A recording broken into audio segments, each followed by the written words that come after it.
All right, thank you for having me, and thanks for the introduction, Ellie. All right, so the brief I got for this speech was to talk a bit about Breton Town and some of the vectors, some of the influences, some of the ideas inherent in the Australian extreme right, in order to provide some sort of explanation as to where he came from and what produced him. But before I get into that, I'm going to start with a quick anecdote because you're a captive audience, you can't get away, and also because I think it demonstrates the perception of the threat level in Australia prior the attack in Christchurch. So I've been researching the extreme right in Australia for about 2 years now, and what came out of that research in typical academic fashion was an academic paper, which I sent to many journals who came back to me and said, it's very, very interesting, but has anyone ever died? And without a death toll, it's quite difficult to justify making it the front and centre of any issue. And more to the point, the only people who have ever been killed by Nazis in Australia are in fact other Nazis. So it's sort of hard to justify. My paper had one finding that is relevant here, and that is that I was predicting that there would be an attack on a Muslim target in Australia by the extreme right. 4 months later, Christchurch happened. Now, I was wrong. I thought that the attack would be precipitated by a successful jihadist attack. It turns out they didn't need that. It turns out it wasn't in Australia. It was in New Zealand. So the big question I'm answering today about where did Breton Town come from, in part relates to the expressions by many in the Australian public discourse following the attack, and that was there wasn't a very high level of understanding of the nature of the threat. And our politicians, much like politicians everywhere, dominated the discourse, not in such a positive way as Jacinda Ardern, but rather they did what Australians tend to do, and that is they started blaming each other or trying to look for someone to blame for this attack. So generally speaking, they blamed far-right politicians, they blamed the mainstream media, and they blamed big tech, because big tech is a very convenient target and they don't tend to hit back. So what sort of came out of the aftermath of the attack was the idea that Breton Town radicalised online, that he was not an Australian problem and that it had nothing to do with Australia. So what this obviously means is that it had implications for policy and it had implications for the response. So when I talk about this, what I'm going to be talking about is the three main elements of the Australian extreme right, which I believe influenced Breton Town. So the first of those is the inherently interconnected nature of the Australian extreme right, the inherently transnational nature of the Australian extreme right, and also the development of an Australian right-wing extremist ideology to which Breton Town subscribed, and which was made very evident in his manifesto. So in order to sort of justify this, I'm going to give you a bit of background into the Australian context. So much like Ellie suggested earlier, right-wing extremism has been around for a long time. I've managed to establish 3 primary surges, but there has been a persistence of the sentiment between these main activity periods. Now, there is something I'd like to highlight, which I don't know if it's obvious from the really dodgy graphic, is that in each surge, all of these groups had links to each other. And I found those groups not actually by looking for them, I found them by tracing ideas. And the second I started to look at how one idea was in one group and one idea was in another group, I found, oh, hang on, there were individuals that actually connected all these groups together. So the Anglican Church of Odin, they were Odinists, they had links to the Nazi groups. They had links to the Australian First Movement, they had links to the League of Rights. Similarly, the League of Rights had links to National Action. Australian nationalist movement was a splinter of National Action. They then fed into the subcultural groups like Blood and Honour, Combat 18, Southern Cross Hemskins, Women for Aryan Unity, and so on and so forth. That sort of domestic connections is also what we see in the current surge today. So Reclaim Australia was the broader protest movement against Islamic immigration in Australia. They had links to the True Blue Crew, they had links to the United Patriots Front. United Patriots Front had links to Antipodean Resistance, who had links to the Ladd Society, and they all had links to right-wing resistance. So as you can see, they're all connected. And primarily, that connection is driven by ideas. But those ideas aren't just domestic. So in Australia, we like to think that we're so far away from everything that nothing can really get here, that we're just sort of growing in the dark. But we weren't operating in a vacuum. And in fact, all of the groups in the previous slide, or most of them, had links with groups internationally. So what we see in the Australian context, right back to 1920, is a quest for international white solidarity, to normalise and to validate their existing views. So in the Australian situation, what we see is that white pride worldwide is not just a slogan, it is a directive. So for example, in the first wave, we had groups that had direct contact with Hitler. We had groups that had contact with the British Union of Fascists. In the second wave, we know they had links to the USA through the Nazi Party there. They had links to New Zealand, South Africa, so on and so forth. And in the current wave again, we know that they have extensive overseas contacts. And one of the things that drive these networks is, again, the importance of ideas. So the first sort of red flag that there was a lot of exchange going on was the presence of the Turner Diaries in Australia, which is an American-authored, essentially right-wing Bible. Now, Australians obtained that. They had a wealthy donor that gave them quite a lot of money. They bought thousands of them and they distributed them everywhere. So there's a lot of ideological inspiration that comes from afar. So basically my primary goal was to track the ideas, because it was the ideas that were quite obvious in Breton Tarrant's manifesto. So tracing these ideas over time allowed me to build a fairly coherent model or idea for their ideology, which I've broken into 4 parts. So for those of you who don't know much about Australia, we are a settler society. We're a country of immigrants / convicts, depending on your opinion.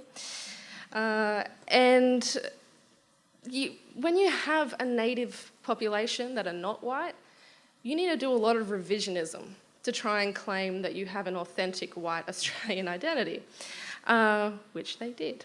So what I found was that Australian right-wing extremists, they say, oh, we're Nordic, or we're European, we're British. They frequently talk about the British race, for example.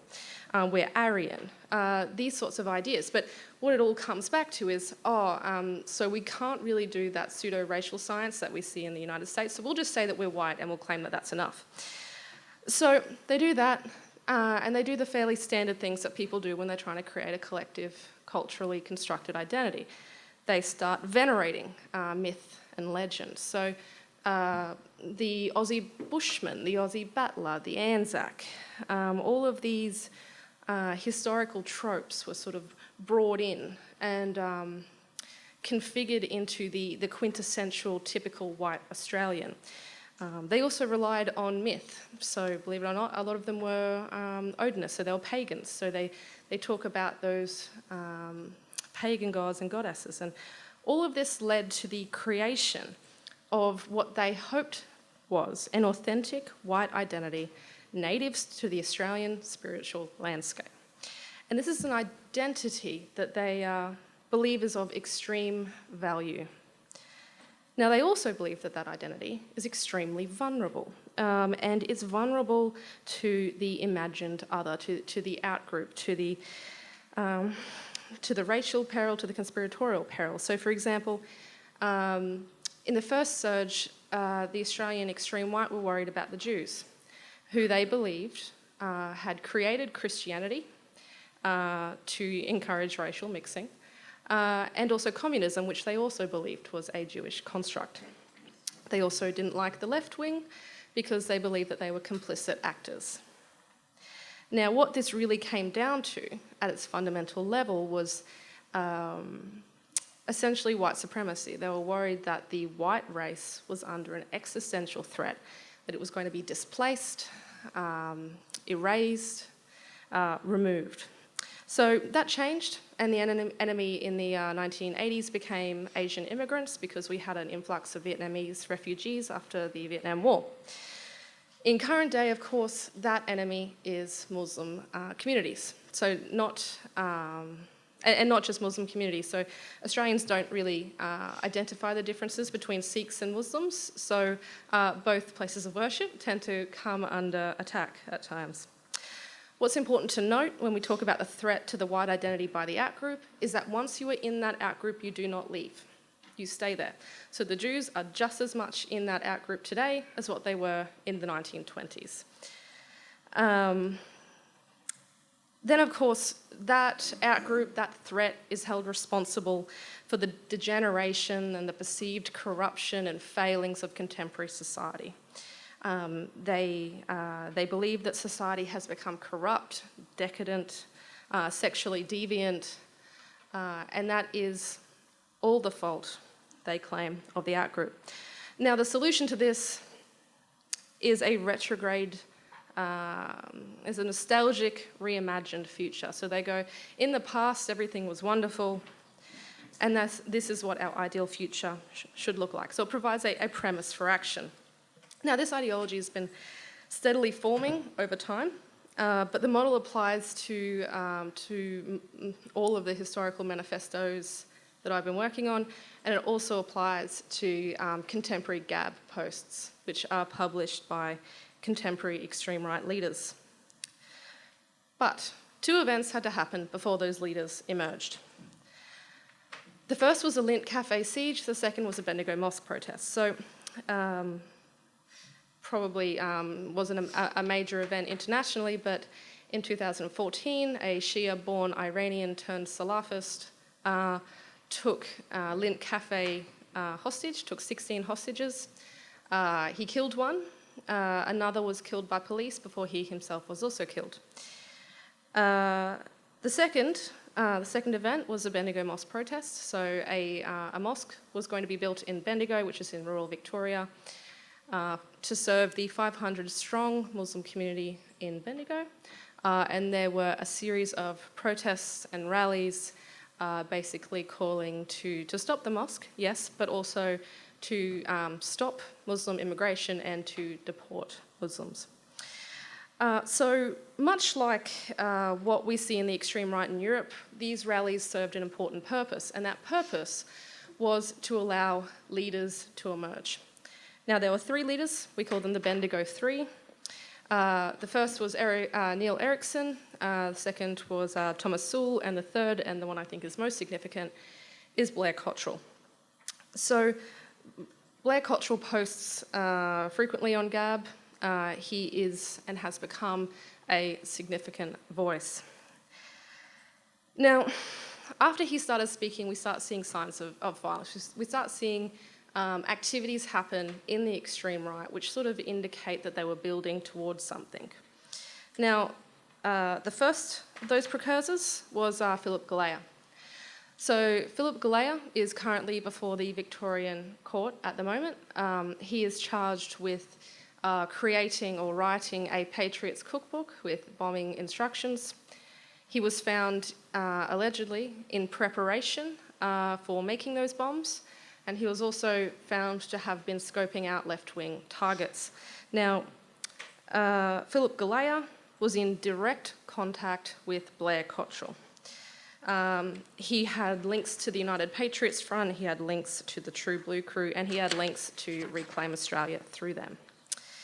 So the next one is Ricky White. So in September 2016, after a history of making threats against prominent Jews and Jewish institutions in Australia, he burned down an immigrant church in rural New South Wales. Now, he was not charged with terrorism, but with arson, but he's currently under an extended supervision order, which is generally applied to terrorists. He was found to be a white supremacist. I don't know if you can tell by his tattoos. 88 was just the start. He had the 14 words, he had swastikas, he had the whole lot. But he was also found to have links to the subcultural networks, to Blood and Honour, to Combat 18, and then right-wing resistance, which also had a chapter in New Zealand. The other precursor was Ethan Tilling and 6 others. So Ethan Tilling was also a member of right-wing resistance, and he had links to contemporary groups in New Zealand. He was one of 7 Australians that travelled to the Ukraine to fight against the ultra-nationalist, to fight with ultra-nationalist groups such as the Right Sector. He is a Odinist. He claims to no longer be a neo-Nazi, but he still has the tattoos. So he was there for a few months, and then he returned to Australia. All 7 have since returned, but because they fought in a area that is not prescribed, much like the Middle East is, he was not subject to any of the returning foreign terrorist fighter laws that we have in Australia. So they've moved straight back into the community. So this brings us to Breton Town. So the thing about Breton Town is, much like those that came before him, he followed Blair Cottrell. He had links to the United Patriot Front, and he had links to the Reclaim Australia protest movement, as well as links to far-right groups in Austria. Although I'm fairly confident most of you are abreast of this, essentially Breton Tarrant was a physical trainer. His father died, so he received a large inheritance, and he invested some and went travelling with the rest. But reports on who he was as a person, his personality, his triggers, all of that differs. So what we really have to work with when it comes to Tarrant at the moment is his manifesto. And what his manifesto shows is a substantial confluence, a substantial similarity with pre-existing extreme right manifestos in Australia. So Tarrant was not an anomaly. He wasn't something unusual or strange. He was the direct product of something that had been building for not only the previous decade, but since the 1920s. We couldn't have predicted that he would go to New Zealand and do what he did. Or in fact, we couldn't have predicted the manner in which he did it, because traditionally, the extreme right in Australia use arson as their weapon of choice, much like those elsewhere, as highlighted by Ellie. So what we see with Tarrant is an ideology, a stylisation of a European identity, an articulation of threat, and a premise for action that had deep roots in the existing right-wing extremist landscape in Australia. Yesterday, another mosque in Australia, as one of my colleagues recently told me, was attacked, and they wrote Saint Tarrant. They wrote various racial slurs. But what this highlights, to my mind, is that Breton Tarrant has taken off. He's gone viral. It's not just in Australia that he's called Saint Tarrant. To them, to the extreme right, he's a patriot, he's a hero, he's a martyr. Others, such as the El Paso shooter, have become his disciples. So to go back to the original question, and I'm aware that I'm probably running out of time, is where did Tarrant come from? And were our politicians right? Can we blame the internet? So I would say no. Tarrant didn't log onto the internet and become a right-wing extremist with a few clicks. He is the product of the domestic threat nexus that has been steadily coalescing for years. He is a product of the transnational exchange, and he is the product of an increasingly cogent Australian ideology, one that is advanced to this day by Blair Cottrell on Gab. So I think the topic of this panel is whether the genie is out of the bottle. In the case of Australia, I would say the answer to that is yes. Thank you.